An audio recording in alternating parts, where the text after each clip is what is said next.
আজকে বড্ড দেরি হয়ে গেল। এত দেরি হলে যে আমার লস হবে। স্কুলের সামনে বিরিয়ানি খুব ভালো বিক্রি হয়, ছোট ছোট বাচ্চারা বেশ পছন্দ করে।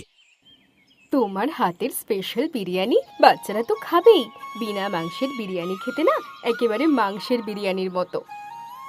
বিরিয়ানি রান্নায় আমি অনেক বেশি চিনি ব্যবহার করি, যার ফলে বাচ্চারা এত পছন্দ করে। আচ্ছা, তুমি বিরিয়ানিতে মাংসের পরিবর্তে আলু আর ইঁচড় ব্যবহার করো, তা বাচ্চারা কিন্তু ধরতেই পারে না। বাচ্চারা ধরতে পারবে না? আরে এঁচোড়ের বিরিয়ানি আমি খাসির মাংসের বিরিয়ানি বলে বিক্রি করি, এই জন্যই রোজ বাড়ি থেকে রান্না করে নিয়ে যাই। তোমার বুদ্ধি আছে বলতে হয়, তবে ধরা পড়ো না যেন। ধরা পড়লে বিপদে পড়বা। না গো, আমার স্পেশাল বিরিয়ানি বাচ্চাদের খুবই পছন্দ। 50 টাকার এক প্লেট বিরিয়ানি বিক্রি করি 80 টাকা, 30 টাকা আমার অতিরিক্ত লাভ হয়। বিরিয়ানি বিক্রি করে এত টাকা লাভ করো, কিন্তু খরচ তো করো না। তুমি খুব কিপটে। খরচ না করলে এত বড় বাড়িটা বানিয়েছি কি করে? তোমার শুধু বাড়ি বানানো আর জমি কেনা ছাড়া আর কোনো কাজ নেই। এদিকে যে আমি ছেঁড়া শাড়ি পরে ঘুরে বেড়াই, সেদিকে তোমার খেয়াল আছে? শাড়ি গহনার পেছনে পয়সা খরচ করা মানে অপচয় করা। তোমাকে বলে কোনো লাভ হবে না। রাগ করলে নাকি গো? আচ্ছা, আজকে তোমার জন্য একটা শাড়ি কিনে নিয়ে আসবো, এবার খুশি তো? তোমার কথা না আমার ঠিক বিশ্বাসই হয় না। বিশ্বাস না করলে আমার করবার কিছু নেই। তুমি একটা কাজ করো, বিরিয়ানির হাঁড়িটা সাইকেলের পেছনে ভালো করে বেঁধে দাও। আজকে এমনিতেই মানে দেরি হয়ে গেছে। আচ্ছা, দিচ্ছি। কতদিন যে বিরিয়ানি খাইনি, আজকে খেতেই হবে। বিজয় যে একটু মানে এখান থেকে সরে যাবে, আমি বিরিয়ানির হাঁড়ি নিয়ে পালাবো। কিরে নিখিল, একা একা বিড়বিড় করে কি বলছিস? বিরিয়ানি চুরি করবি নাকি? তোর তো আবার খাবার চুরি করে খাওয়া স্বভাব। আমি চোর হলেও ঠকবাজ না।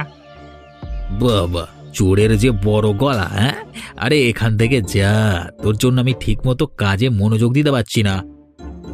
আমাকে বিরিয়ানি খেতে দাও, তাহলে চলে যাব। পয়সা দিয়ে খেতে দিচ্ছি, পয়সা ছাড়া আমি কাউকে খেতে দিই না। আমার কাছে পয়সা নেই, তুই আমাকে এমনি খেতে দে। এখান থেকে ভাগ বলছি, ফ্রিতে বিরিয়ানি খাবি, শখ কত? আমাকে খেতে না দিলে সবাইকে বলে দেব। কি বলে দিবি? তুই যে কাঁঠালের এঁচোড়, চিনি আর ডালডা দিয়ে বিরিয়ানি রান্না করে বাচ্চাদের কাছে বিক্রি করিস, এই কথা আমি সবার কাছে বলে দেব। এখানে দাঁড়িয়ে ফাও কথা বলবি না। আমার ব্যবসাটা বন্ধ করে দেওয়ার ধান্দা, তাই না? আমি খাসির মাংসের বিরিয়ানি বিক্রি করি। আমি সব জানি। এঁচোড় ছোট ছোট কেটে বিরিয়ানিতে দিয়েছিস আর বাচ্চাদের সাথে মিথ্যে বলে বিক্রি করছিস। একদম বাজে কথা বলবি না। আমি সবাইকে বলে দেব। তুই কিন্তু বেশি বাড়াবাড়ি করছিস। দেখ বিজয়, তুই যেটা করছিস একদম ঠিক হচ্ছে না। বাচ্চাদের ক্ষতি করা কোনো ভালো মানুষের কাজ না। শোন, তোকে আমি বিরিয়ানি খেতে দিচ্ছি, তুই কাউকে কিচ্ছু বলবি না। ঠিক আছে, খেতে দে। মা, আমার খুব পেটে ব্যথা করছে, আমার খুব কষ্ট হচ্ছে। মা, আমার পেটে ব্যথা সেরে যাবে তো? পেটে ব্যথার ওষুধ খেয়েছিস তো, একটু পরে কমে যাবে বাবা, একটু ধৈর্য ধর। ব্যথা একটুও কমেনি মা, মনে হচ্ছে আরো বেশি হচ্ছে। কি যে করি, তোর বাবাও তো বাড়িতে নেই। মা গো, আমার খুব কষ্ট হচ্ছে, আমার আরো ওষুধ দাও। বাবা, আর ওষুধ দেওয়া যাবে না, কিছুক্ষণের মধ্যেই সুস্থ হয়ে যাবি। আমি তোর পেটে হাত বুলিয়ে দিচ্ছি। আমার পেটে ব্যথা না কমলে তো কালকে স্কুলে যেতে পারবো না। কাল আসতে এখনো অনেক দেরি, তার আগে তুই ঠিক সুস্থ হয়ে যাবি। আমার স্কুলে যেতে খুব ভালো লাগে। স্কুলে যেতে ভালো লাগে, এ তো ভালো কথা। এখন কি একটু ভালো লাগছে রে বাবা? আগের চেয়ে ভালো লাগছে, পেটে ব্যথা অনেক কমে গেছে। যাক, এবার একটু শান্তি পেলাম।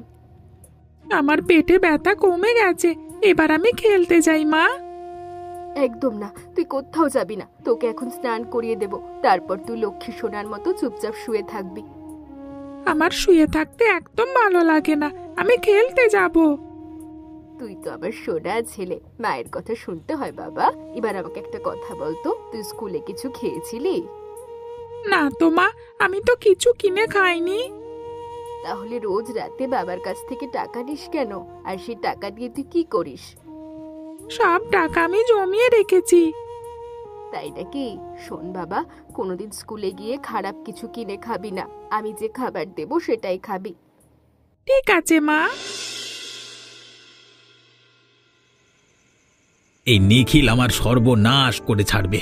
রোজ রোজ ওকে ফ্রিতে বিরিয়ানি খেতে দিতে হয়। বলে বিরিয়ানি খেতে না দিলে সবার সাথে বলে দেবে কত বড় শয়তান। নিখিল চোরকে তুমি আবার ভয় পাও নাকি? একজন চোরকে ভয় পেলে তুমি ব্যবসা করবে কি করে? ভয় কি আর এমনি এমনি পাই?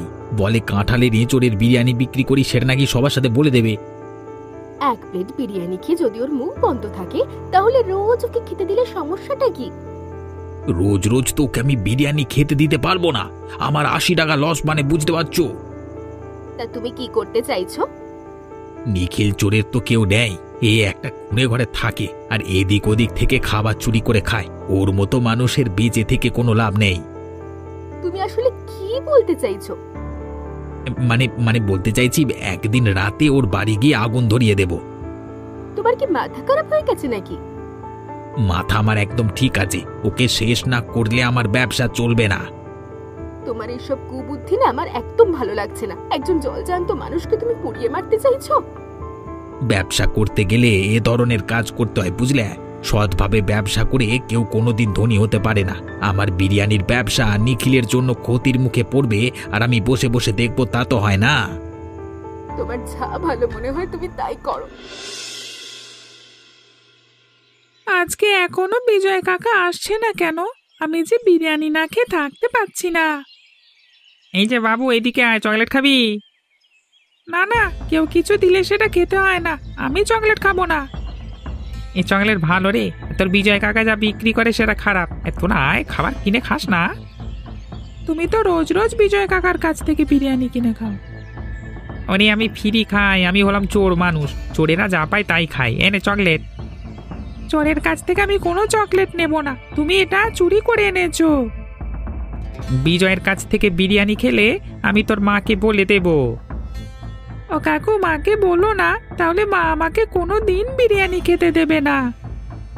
জানিস, বিজয় খাবারে ভেজাল দেয়, যা খেলে পেট ব্যথা করে। আমারও পেট ব্যথা করে, কিন্তু আমি তো চোর, তাই রোজ রোজ বিজয়ের কাছ থেকে বিরিয়ানি কিনে খাই। কালকে আমারও করছিল, মা আমার কাছে জিজ্ঞেস করছিল স্কুল থেকে কিছু কিনে খাই কিনা। আমি তো বলেছি খাই না। এখন থেকে আর খাবি না, আমার কথা শুনলে তোর অনেক ভালো হবে। তুমি তো চোর, তোমার কথা আমি শুনবো কেন? শুনবি না তো? তাহলে আজকেই তোর মাকে সব বলে দেব। আমি এখনই যাচ্ছি তোর মাকে বলে দিতে। না না, বলো না। এখন থেকে আমি আর বিরিয়ানি কিনে খাবো না, আমি তোমার কথা শুনবো। আমি সব বাচ্চাদের নিষেধ করে দেব। ওই দেখো, বিজয় কাকা আসছে। মনে থাকে যেন আমার কথা। কত বড় বদমাস! আমার ব্যবসা মাটি করে দিতে চায়, আজকে ওর শেষ করে দেব। তোমার বিরিয়ানি তো একেবারে বিক্রিই হচ্ছে না গো। নিখিলকে শেষ করে দেওয়ার পর বিক্রি হবে তো? আমি বাচ্চাদের ভালো করে বুঝিয়ে বলবো, তাহলে ওরা আবার আমার কাছ থেকে খাবে কিনে বিরিয়ানি। নিখিল কিন্তু কাজটা একদম ঠিক করেনি। আরে আর বলো না, চোর সৎ সাজতে গিয়েছে, ওর সৎ সাজা আজ কি বের করে দেব। নিখিল বাড়িতে আছে তো? রাতে আবার কোথাও চুরি করতে যায়নি তো? খাবার তো রোজ আমি ওকে দিই, ওর আর এখন চুরি করা লাগে না। খাবারের জন্যই তো চুরি করে বেড়ায় ও। যে কাজ করতে এসেছি সেটা করে চলো বাড়ি যাই।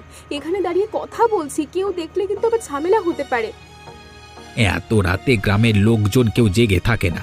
আগুন ঠিক মতো লাগাতে না পারলে কাজ হবে না। ও যাতে পালিয়ে যেতে না পারে সেই দিকেও নজর রাখতে হবে। বাইরে থেকে নিখিলের ঘরের শিকল লাগিয়ে দিতে হবে, তাহলে বার করতে পারবে না। হ্যাঁ, তুমি একদম ঠিক বলেছ। চলো শেকল লাগিয়ে দিই।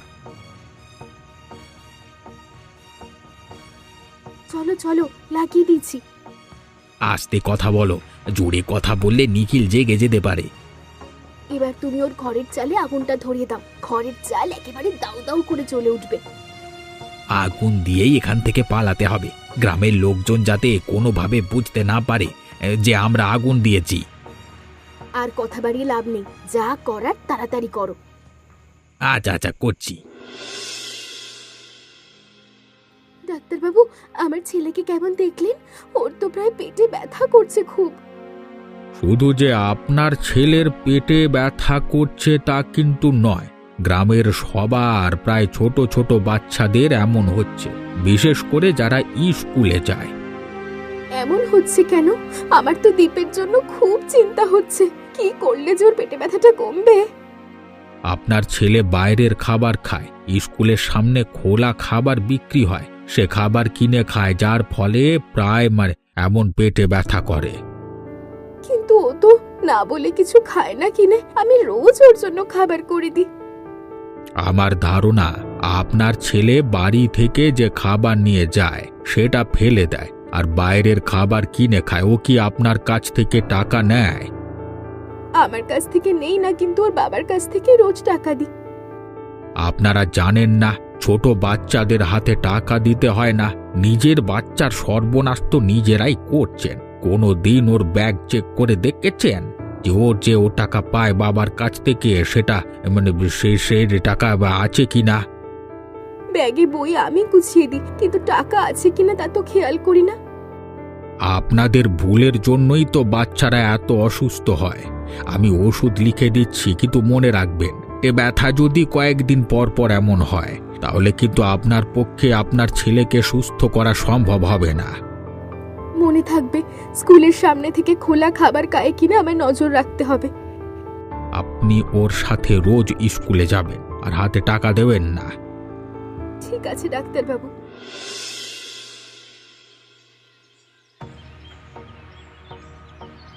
তুমি একটা কাজ করো তো, এই বিরিয়ানি বিক্রি করা বন্ধ করো। আর যদি বিক্রি করতেই হয় ভেজাল দিও না। ভেজাল খাবার খেয়ে বাচ্চারা অসুস্থ হয়ে পড়ছে। কবে যে তুমি একটা বিপদে পড়বে। খাবারে ভেজাল না দিলে লাভ হবে না। বড়লোক হতে হলে আমাকে অবশ্যই ভেজাল দেওয়া বিরিয়ানি বিক্রি করতে হবে। নিখিলকে শেষ করে গিয়ে তোমার কোনো লাভ হলো না, সেই তো তোমাকে গ্রাম ছেড়ে এখন অন্য জায়গায় যেতে হচ্ছে বিরিয়ানি বিক্রি করতে। আরে এখন থেকে এটাই করব। এক জায়গায় বেশি দিন বিরিয়ানি বিক্রি করব না। এক সপ্তাহ এই স্কুল, এক সপ্তাহ সেই স্কুল, এই করেই চলবে আমার ব্যবসা। এই করে আর কতদিন চলবে? 1 মাস এইভাবে বিক্রি করব, তারপর আবার আমাদের গ্রামের স্কুলে ফিরে আসব। সে না হয় বুঝলাম, কিন্তু আমাকে কেন যেতে হচ্ছে এটা তো বুঝলাম না। একজন মানুষ থাকলে বিক্রি করতে সুবিধা হয়, আমি একা হাতে সামলাতে পারি না। একটা কথা মনে এলো, আচ্ছা আমরা নিখিলের বাড়িটা পুড়িয়ে দিয়েছি, কিন্তু নিখিলের মৃত্যুর খবর তো পাইনি। খবর কি করে পাবে? ওর তো কেউ নেই। গ্রামের লোকজন হয়তো ওর পোড়া লাশ নিয়ে নদীতে ভাসিয়ে দিয়েছে। তা হবে হয়তো।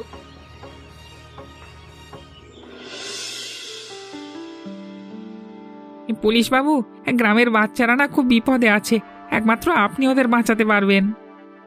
কিছুদিন আগে না তোর ঘরে আগুন ধরে গেছিল, সবাই তো জানে তুই পুড়ে মরে গেছিস। আমি মরিনি বাবু, আমি ও রাতে বাড়িতে থাকি না। রাতে চুরি করিস নাকি? তাই একটু আধটু করি। আমি তো বড় চোর নয় বাবু, লোকের বাড়ি থেকে ভাত চুরি করে খাই। ভাত চুরি করে খাওয়ার জন্য অনেক সময় মারও খেতে হয়। তা আজকে তোকে জেলে পুরে রাখবো। তা রাখতে পারেন, জেলের মধ্যে তো থাকলে ভাতের জন্য আমাকে আর চুরি করতে হবে না, জেলের খাবার খেতে পারবো। বাবু, আপনি আমাকে জেলেই ভরে রাখুন। তোর কথা শুনে আমার বড্ড খারাপ লাগলো। এই যুগে এসেও মানুষের ভাত চুরি করে খেতে হয়? সব সময় চুরি করি না, যখন খিদে আর সহ্য করতে পারি না তখনই চুরি করি। যদি কাউকে বলি একটা কাজ দিতে, পাগল মনে করে কেউ কাজ দেয় না। দেখি তোর একটা কাজের ব্যবস্থা করতে পারি কিনা। সত্যি বলছেন বাবু? আমি সত্যি সত্যি বলছি। এখন বল, তুই কি জন্য এখানে এসেছিলিস? আমাদের গ্রামে বিজয় আছে, ও বিরিয়ানিতে ভেজাল মিশিয়ে স্কুলের বাচ্চাদের কাছে বিক্রি করে। বাচ্চারা ওর কাছ থেকে বিরিয়ানি কিনে খায়, অনেক বাচ্চারা তো অসুস্থ হয়ে পড়েছে। তুই সত্যি বলছিস? তোর কথা যদি সত্যি হয় তাহলে এই বিজয়ের খবর আছে। আমার কথা বিশ্বাস না হলে আপনি স্কুলের সামনে গিয়ে দেখতে পারেন। স্কুলে খোলা খাবার বিক্রি নিষিদ্ধ ছিল বলে কিছুদিন বিক্রি করেনি, কিন্তু আবারও বিরিয়ানি বিক্রি শুরু করেছে। ওই বিজয়ের মজা আমি দেখিয়ে ছাড়বো। বাবা রে, মরে গেলাম রে, ওরে বাবা রে।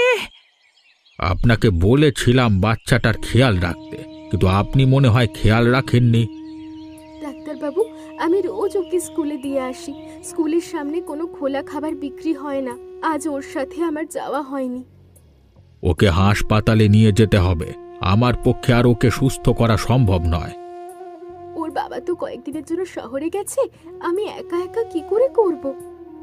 আমি সব ব্যবস্থা করে দেব। দীপকে আজকের মধ্যেই হাসপাতালে নিতে হবে। কিছুতেই আমি বুঝতে পারছি না বারবার কেন আমার ছেলেটার এমন হচ্ছে। দীপ বাবা, আমাকে একটা সত্যি কথা বলো তো, তুমি আজকে স্কুলে কি খেয়েছিলে? বিজয় কাকার গাড়ি থেকে বিরিয়ানি বিরিয়ানি কিনে গেছিলাম। তুই বিরিয়ানি কিনে খাস? আমাকে তো বলিসনি। আমি রোজ তোকে যে খাবার দিই সেটা কি করিস? পেলে দি, আমি আর কোনোদিন বিরিয়ানি খাবো না। ডাক্তার কাকুকে বলো আমাকে সুস্থ করে দিতে। বিরিয়ানি খেয়ে আপনার ছেলের এমন হয়েছে। আপনাকে বারবার সাবধান করেছিলাম, কিন্তু আপনি গুরুত্ব দেননি। এখন দেখলেন তো কি অবস্থা হয়েছে। এর দায়ভার স্কুল স্যারদেরও নিতে হবে। স্কুলের সামনে বিরিয়ানি বিক্রি করার অনুমতি কি করে দেয়? আগে ছেলে সুস্থ করবার চিন্তা করুন, তারপর যা করবার পরে করবেন। ওই বিজয়ের শাস্তি হওয়া দরকার। ওর জন্য গ্রামের ছোট ছোট বাচ্চারা সব অসুস্থ হয়ে পড়ছে। বাচ্চাদের অভিভাবকদের আগে সচেতন হওয়া জরুরি। ডাক্তারবাবু, আমি আর দেরি করতে চাইছি না। দীপকে দ্রুত হাসপাতালে নিয়ে যেতে হবে। আমি হাসপাতালে ফোন করে অ্যাম্বুলেন্স পাঠিয়ে দিতে বলছি। এর মধ্যে আপনি রেডি হয়ে নিন। মহা বিপদে পড়ে গেলাম। সবকিছু হয়েছে নিখিল চোরের জন্য। সেদিন ওর ঘরে আগুন দিয়েও মারতে পারলাম না। শয়তানটা আমার সর্বনাশ করেই চাললো। ওকে হাতের কাছে পেলে শেষ করে ফেলবো, কেটে কুঁচিয়ে দেবো। আগে নিজেরা বাঁচি, তারপর নিখিলের ব্যবস্থা করলে হবে। লতা, আমার না কেমন পেটের মধ্যে ব্যথা করছে। হঠাৎ করে আবার কি হলো কি জানি। হবে না, দুদিন ধরে বিরিয়ানি খাচ্ছ। ভেজাল বিরিয়ানি গেলে না কারোর পেটে সেটা ঠিক থাকে নাকি? তোমাকে বারবার সাবধান করতাম, ভেজাল বিরিয়ানি বিক্রি করো না। তুমি আমার একটা কথাও শোনো না। এখন বুঝো নিজেদের ঘর ছেড়ে পালিয়ে পালিয়ে বেড়াতে হচ্ছে। ভেজাল বিরিয়ানি বিক্রি না করলে কি বড় লোক হতে পারতাম? দুবেলা ভালো মন্দ খেয়ে বেঁচে আছে ওই ভেজাল বিরিয়ানি বিক্রি করি বলেই। ওরে আমার বড় লোক, ছেঁড়া শাড়ি পরে বেড়ায়, লোকে দেখে আমাকে ভিখারি মনে করে। সেই কবে বলেছিলাম একটা শাড়ি কিনে দিতে, এখন তো আর বলিও না। জানি বলে কোনো লাভও হবে না। আমি আছি মহা বিপদে, আর উনি শাড়ি নিয়ে পড়ে আছে। পুলিশ খুঁজে পেলে আমাদের পিঠের চামড়া থাকবে না। পাপ করলে তো শাস্তি পেতেই হবে। চলো বাড়ি যাই। এখানে বসে মশার কামড় খেতে আর ভালো লাগছে না। আর পুলিশ ধরে নিয়ে গেলে যাবে। তোমার কি মাথায় সমস্যা আছে নাকি? পুলিশের কাছে ধরা দেবো আমি? কি পাগল হয়ে গেছো নাকি তুমি? এখান থেকে পুলিশ আমাদের ঠিক খুঁজে বার করবে। আমরা কি এখানে বেশি দিন থাকবো নাকি? এখানে দুদিন থেকে আবার অন্য জায়গায় পালিয়ে যাব। কতদিন যে এভাবে পালিয়ে পালিয়ে বেড়াতে হবে উপরওয়ালাই জানে। তুমি এবার একটু চুপ করো তো। আমার পেটের ব্যথা যেন বাড়তি আছে বাবা। যে কোনো মুহূর্তে বমি হয়ে যেতে পারে। এই বাবা, তোমাকে নিয়ে আবার বিপদে না পড়লেই হলো।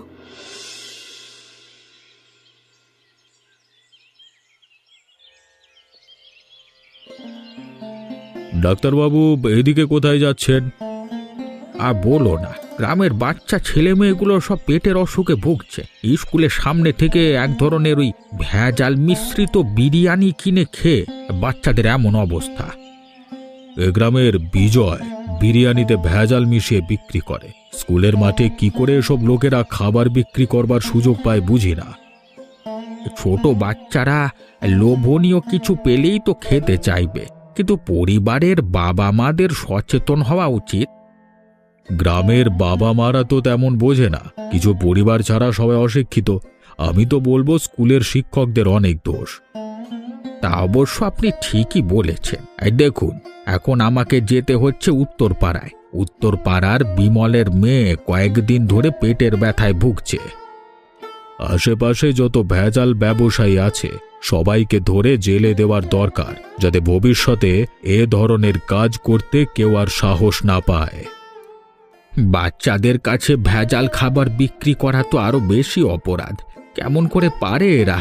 এদের বাড়িতে কি ছোট ছেলে মেয়ে নেয় নাকি? অধিক লাভের ধান্দা, কম সময়ে অনেক টাকার মালিক হওয়া যায়। এই জন্য তো মানুষ এসব দুনাম্বারি কারবার করে। ওই বিজয়কে ধরে কঠিন শাস্তি দেবেন যত সব ধান্দাবাজ লোকজন। ওকে তো খুঁজছি কয়েকদিন ধরে, কিন্তু কোথাও খুঁজে পাচ্ছি না। যেখানেই যাক না কেন ওকে ঠিকই ধরে নিয়ে আসবো। একটা কাজ করলে হয়, গ্রামের লোকজন ডেকে একটা সমাবেশ করতে হবে। সেখানে সবাইকে ভালো করে বুঝিয়ে বলতে হবে তারা যেন বাচ্চাদের খোলা খাবার খেতে না দেয়, এবং বাচ্চারা যাতে খোলা খাবার কিনে না খায় সে বিষয়ে বলতে হবে। খুবই ভালো সিদ্ধান্ত, দরকারে আমিও সেই সমাবেশে থাকব। আমি এখন গেলাম, এটা নিয়ে আপনার সাথে আবার কথা হবে। ঠিক আছে। এই যে দীপবাবু, আমি তোমার জন্য একটা বল এনেছি। ওমা, চোর কাকু যে, তুমি আমাদের বাড়িতে চুরি করতে এসেছো নাকি? না রে বাবা, আমি চুরি করতে আসিনি, আমি তোমার সাথে দেখা করতে এসেছি। জানো কাকু, আমি আর কোনো দিন বিরিয়ানি কিনে খাবো না। বিরিয়ানি কিনে খেলে পেটে অসুখ হবে। আমি তো বারবার তোমাকে নিষেধ করতাম, তুমি তো আমার কথা শুনতে না। তুমি চোর হলেও খুব ভালো কাকু।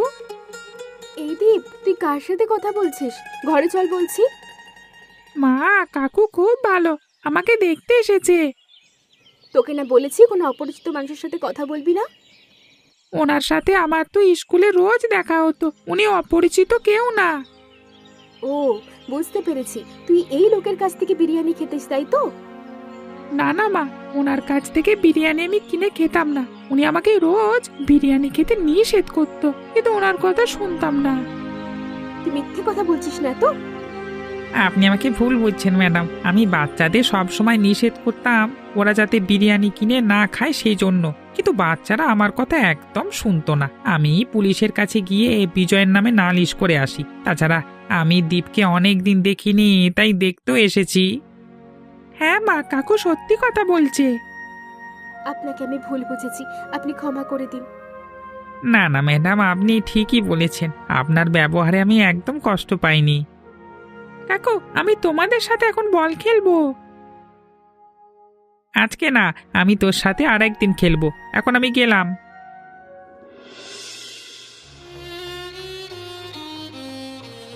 অসৎ পথে আয় করলে কিছুদিন ভালো থাকা যায়, কিন্তু সারা জীবন ফল ভোগ করতে হয়। শেষ পর্যন্ত যে বুঝতে পেরেছো, এটাই অনেক। বিরিয়ানি খেয়ে আমার অবস্থা খারাপ হয়ে গেছে, বাচ্চাদের তো আরো খারাপ হতো। আমি মহাপাপ করেছি। যে কোনো মুহূর্তে পুলিশ আসতে পারে। সে তো আসবেই। তোমার পেটে ব্যথা কি একটু কমেছে? আগের থেকে একটু ভালো আছি। যাক, তোমাদের অবশেষে পাওয়া গেল। বিনা মাংসের বিরিয়ানি বিক্রি করার অপরাধ না, কিন্তু বিরিয়ানিতে ভেজাল মিশিয়ে বিক্রি করা অপরাধ। তোমাদের বিরিয়ানি খেয়ে গ্রামের অনেক বাচ্চারা অসুস্থ হয়ে পড়েছে। ভেজাল বিরিয়ানি বিক্রির অপরাধে তোমাদের গ্রেপ্তার করা হবে। হ্যাঁ, তোমরা দুজনই এখনই আমার সাথে থানায় চলো। ঠিক আছে, আমরা থানায় যেতে প্রস্তুত।